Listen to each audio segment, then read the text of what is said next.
Audrey, here's what I'm going to ask you to do. All right, so this is the one. All right, then here's a little diagram. You can come here later, and I have this book, book over there, which talks about the harpsichord and the piano. So it plucks a string with a little plectrum. They're made of quills from feathers.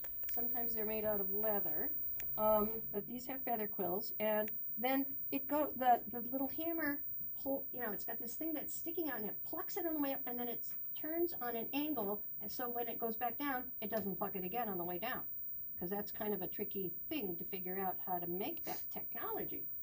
So this one is what's called a double manual harpsichord, which means it's got two keyboards.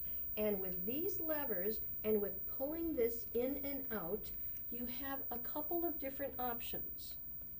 Now, who knows why that instrument, this instrument, and this instrument are called forte pianos or piano fortes or just piano for short? Who knows why? Because they can change you can play dynamics on them. Well, you can change the dynamics on this by adjusting the way, how many strings it plucks. So let's see.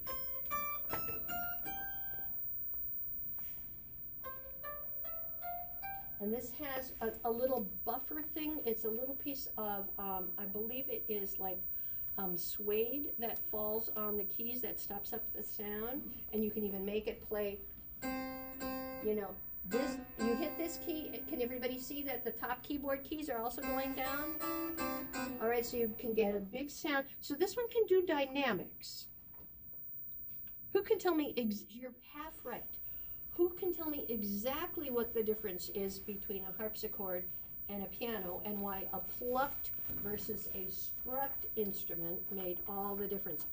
Yes, Zoe. Is it because on the forte piano it can be louder? Or not?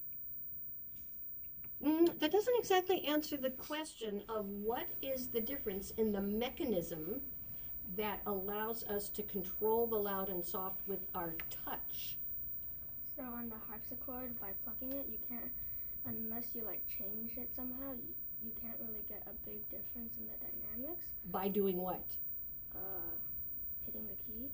By hitting the keys. But then on the forte piano, you can change the dynamics by hitting the keys. And what do you have to do? What is it about the hammer? What does the hammer do that makes it either loud or soft? What is, if you're a physicist, what would your answer be? What's the physics of it? Anybody know? No? No? You've all heard this from me, I think more than once, but whatever. One of my teachers used to say, what is education? Repetition, repetition, repetition. Yeah? Dad, you have an answer? Force. Kind of, okay? I mean, some people say it's how hard you hit it. The speed of the hammer. It's the speed of the hammer. It feels like we're hitting it harder or lighter, but what it really is, it's the speed of the hammer. So slower hammers make softer sound.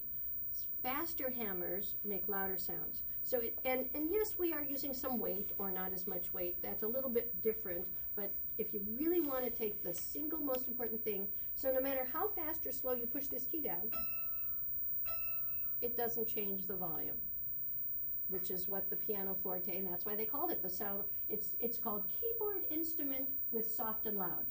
That's the translation of the original name of the forte piano or piano forte. All right, so now you all know that she is going to play